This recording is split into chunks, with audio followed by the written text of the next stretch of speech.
안녕하세요, 여러분. 오늘 국어 수업을 시작하겠습니다. 국어 78과 81쪽입니다. 학습 문제를 함께 읽어볼까요? 중심 문장과 뒷, 받침 문장을 생각하며 문단을 써봅시다네요. 네. 여러분, 문단 어떤 것인 줄 설명할 수 있나요? 그리고 문단 안에 있는 중심 문장과 뒷받침 문단을 구별해서 쓸 수 있나요? 네, 오늘은 그 중심과 뒷받침 문장을 익혔고 그래서 문단을 직접 써보는 연습을 하겠습니다. 네, 다시 한번 오늘 공부할 내용이 있죠. 함께 읽어봅시다. 중심 문장과 뒷받침 문장을 생각하며 문단 쓰기예요. 그러면 문단을 쓰기 전에 한번 몇 가지 보기를 참고해서 문단을 완성해 봅시다. 두 가지가 있죠, 보기에. 첫 번째는 단어로 어떤 내용들을 묶어 놓은 것 같아요. 그리고 두 번째는 이걸 글로 쓴 것 같아요. 그림을 볼까요? 가운데에 있는 동그라미 안에 적혀 있는 것 같이 봅시다. 가운데에 있는 내용은 바다에서 얻는 것. 이게 아주 중요해요. 바다에서 얻는 것. 이게 가장 핵심 내용이 가운데 오겠죠. 우리는 문단에는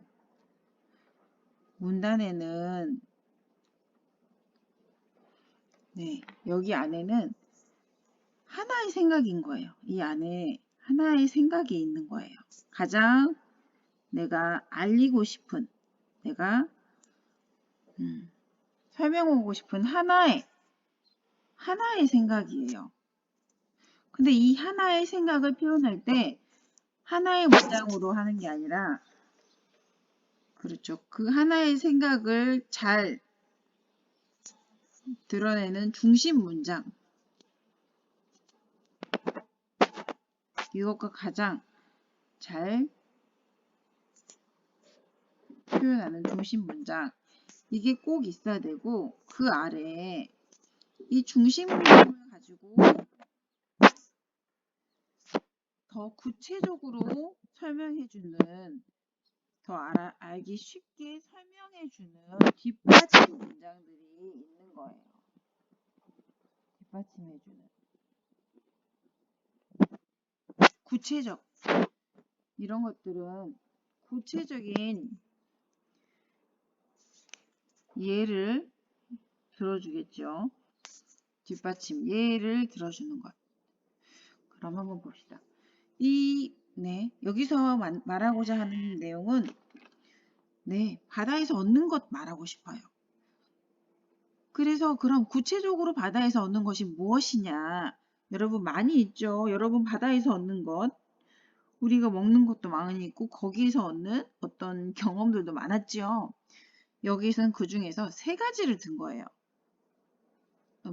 이런 물건들이네요. 물질적인 것들이네요. 석유. 알죠? 석유. 이걸 통해 우리는 뭐랄까요? 일단 우리가 차를 봤을 때 휘발유, 경유 이런 것도 다 석유에서 나오죠. 석유, 그리고 소금 다 알고 있죠? 그리고 물고기. 많은 것 중에서 이 세 가지를 예를 든 거예요. 그 중에서 어떤 것들이 있는지. 근데 요거를 했다면 이제 글 쓰는 것, 문단을 쓰는 것은 어렵지 않아요. 이 생각을 끄집어내는 것 같아요. 중심 생각, 그리고 그 예를 3개 정도 생각하는 것. 할 수 있겠나요? 그래서 한번 봅시다. 우리는 바다에서 많은 것을 얻습니다. 방금 이 중심 생각을 거의 그대로 문장으로 만든 것이죠. 네, 그렇게 하면 됩니다. 우리는 많은 것을 얻습니다. 그리고 이제 하나씩 풀어나가죠. 네, 소금입니다. 첫 번째는. 근데 이것을 소금입니다라고 하지는 않고 조금 살을 붙이죠. 바닷물로 소금을 만들 수 있습니다. 이렇게. 두 번째 여러분, 두 번째는 석유인데 여러분 석유를 말할 때 석유가 있습니다. 석유를 얻습니다. 이렇게 하면은 맞을까요? 틀릴까요? 네, 맞아요. 석유를 얻을 수 있습니다를 써도 돼요. 그런데 네, 여기에서 이렇게 얻을 수 있습니다. 그래요. 이렇게 하고 마지막으로 이제 물고기가 남았죠. 그럼 마지막으로 물고기를 쓸 때도 물고기도 얻을 수 있습니다. 그러면 이 문장은 틀린 문장일까요? 아니지요. 네, 얻는 것 했고 그 얻는 것 중에서 마지막 남은 물고기를 말했기 때문에 맞아요. 이 문장도. 근데 허나 우리가 같은 비슷한 문장을 너무 많이 쓰면 좀 더 풍부한 내용으로 설명하는 게 하도록 해야 되기 때문에 세 번째는 우리는 물고기를 쓰고 여기를 어떤 식으로 표현할까? 우리는 바닷속에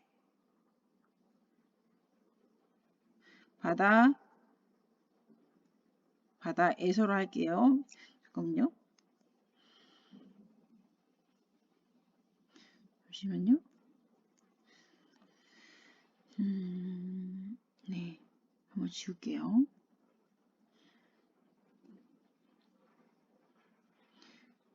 바다에서 물고기를 잡습니다. 잡을 수 있습니다. 뭐 이렇게 그쵸, 우리 바다에서 잡아서 그쵸, 어선에서 잡은 많은 물고기를 우리가 사서 먹고 있죠. 생선이라고 하죠. 이렇게 잡을 수 있습니다. 잡을 수 있다는 것도 역시 얻습니다에 비슷한 내용이니까요. 이렇게 보기 2를 했습니다. 보기 1을 또 볼까요? 네, 이걸 얘기하고 싶은 거예요. 공으로 하는 운동을 말해주고 싶대요. 공으로 하는 운동. 여기서 이걸 가지고 내가 쓸 수 있는 중심 문장은 뭐가 있을까요? 공으로 하는 운동 하면서 뭐라고 있을까요? 공으로 하는 운동은 여러 가지가 있습니다. 이렇게 할 수도 있어요. 공으로 하는 운동. 근데 그거에 대해서 여러 가지가 있습니다. 했기 때문에 이 가지를 말하겠구나. 운동 중에 가지. 어떤 가지? 그 중에 여러분 정말 많죠, 공은. 근데 그 중에서 다 헤아릴 수 없는 그 많은 공을 다 말하는 게 아니라 그 중에 약 한 3개 정도 내가 골라서 쓰는 거죠. 공을 하는 운동은 여러 가지가 있습니다. 또는 나는 공을 하는 운동을 좋아합니다. 이렇게 나가도 돼요. 중심 문장은. 그러면서 이제 여기에서 얘가 3가지가 있죠. 농구, 축구. 어떻게 표현하는지 볼까요? 축구. 그 중에서 그렇죠. 축구를 예를 들었는데 축구는 발로 공을 차서 골대에 넣는 운동입니다. 축구를 예로 들었고 그리고 그 축구에 대해서 설명하네요. 어떤 운동인지. 그리고 피구. 네, 마지막 문장에 피구를 넣었죠. 피구. 이 역시 네, 공을 던져서 이거는 그쵸. 상대를 던져서 상대를 맞히는 운동입니다. 이것 또한 피구에 대한 네, 설명이죠. 어떤 운동인지를 알려주는 네, 그러면 우리가 쓰지 않았던 농구에 대해서도 한번 얘기해 볼까요? 농구는 여러분, 농구에 대해서 이걸 하지 않았던 친구들 또는 동생들에게 농구를 설명한다면 여러분은 어떻게 설명할 수 있을까요? 그렇죠. 농구는 공을 던지죠. 상대 쪽 골대 공을 넣어 여러분도 같이 쓰고 있나요? 공을 넣어, 넣어, 점수를, 골을 넣는 할게요. 미안해요. 공을 넣는 운동입니다. 공을 넣는 운동입니다. 네. 그쵸. 여기는, 그쵸. 거기 골대죠. 그게 핵심인 것 같아요. 상대편 골대. 그리고 공을 넣어. 이렇게.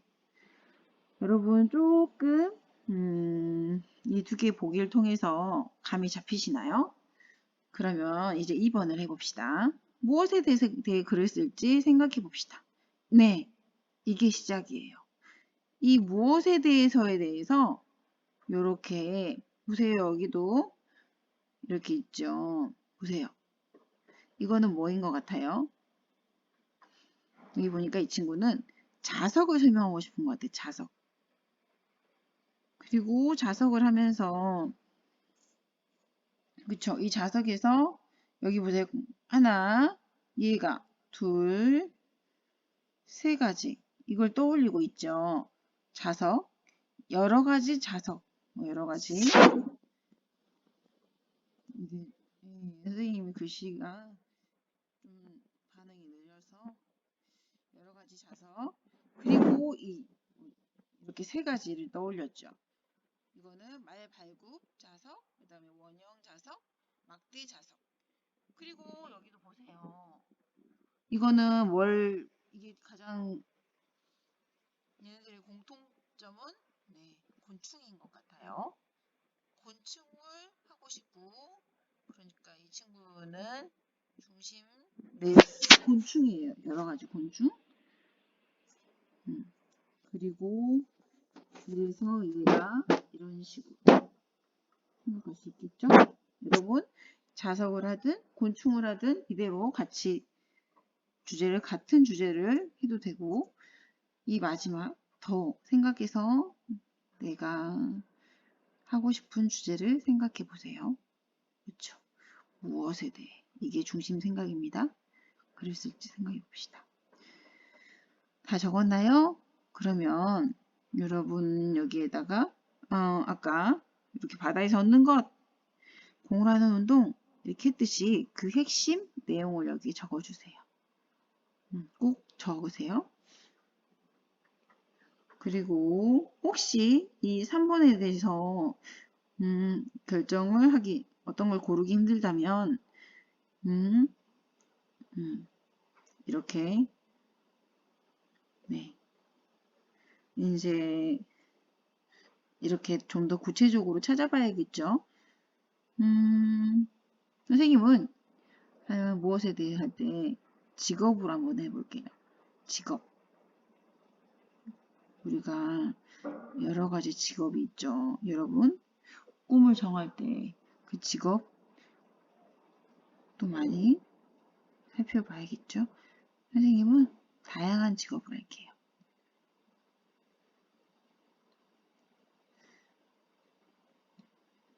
이렇게 했고 어떤 직업들이 있는지 생각할 수 있고 그 직업에 대해서 어떻게 설명할지 그걸 알아보기 위해서 다음과 같이 네, 조사할 수도 있어요.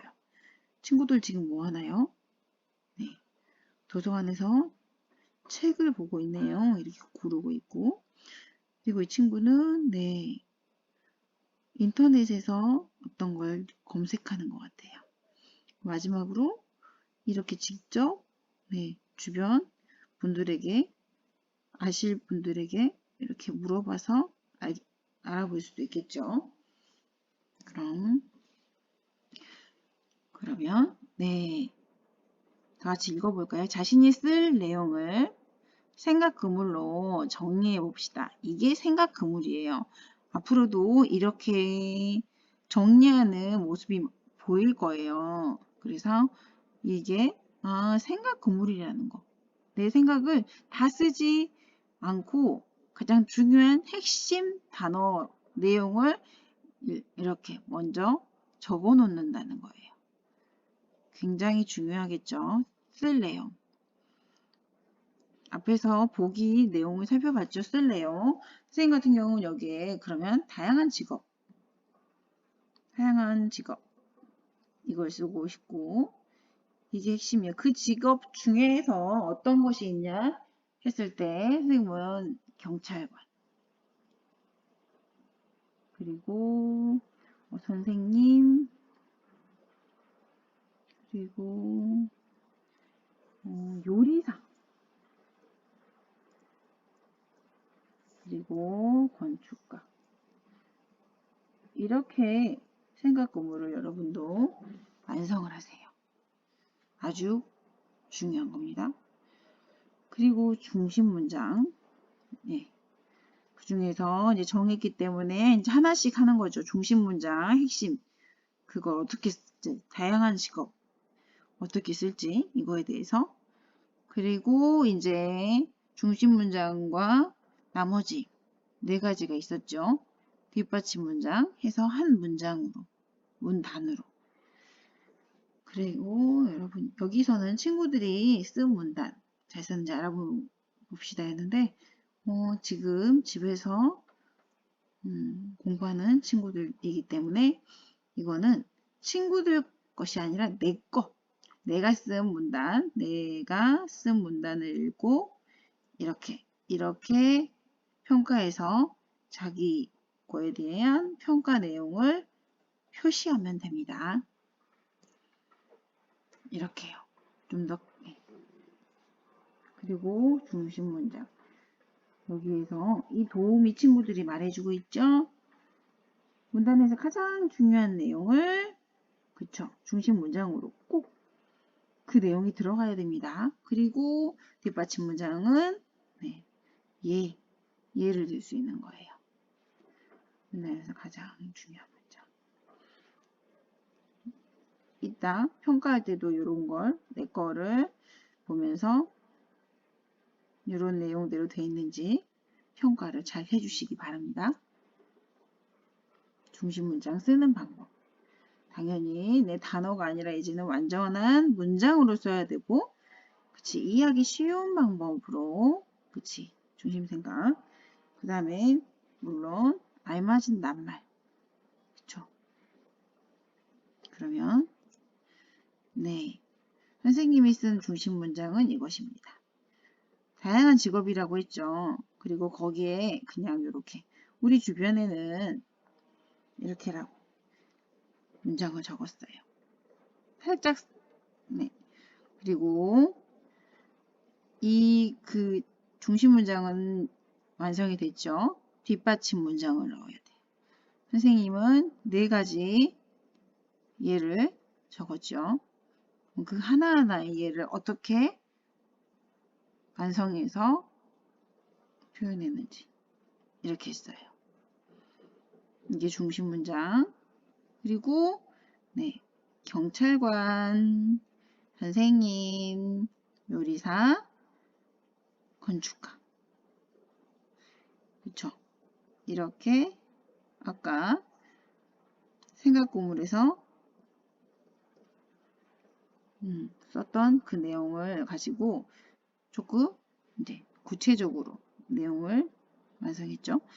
경찰관으로서는 우리 안전을 지켜주시는 경찰관이 있습니다. 이렇게 했고 선생님은 우리를 가르쳐 주시는 선생님이 있습니다. 세 번째, 음식을 만들어 주신 요리사도 있습니다. 건축하면 말 그대로 뭔가를 짓는 거죠. 그래서 짓다라는 내용을 적었어요. 짓는 일을 하는 건축가. 여러분 경찰관, 그쵸? 안전 이런 내용들을 가르쳐. 그 다음에 요리사니까 제일 핵심이죠. 음식 만들어. 이렇게 뒷받침 문장을 만들어서 완성했습니다. 여러분 한번 이제 문단을 이제 쓰고 나서 여러분이 체크해야 될 것 한번 어떤 것이 있을까요? 그쵸. 일단 중심 문장과 뒷받침 문장이 있는지 그리고 한 다음에 형식으로 봤을 때는 이렇게 한 칸을 들여 썼는지 그리고 네.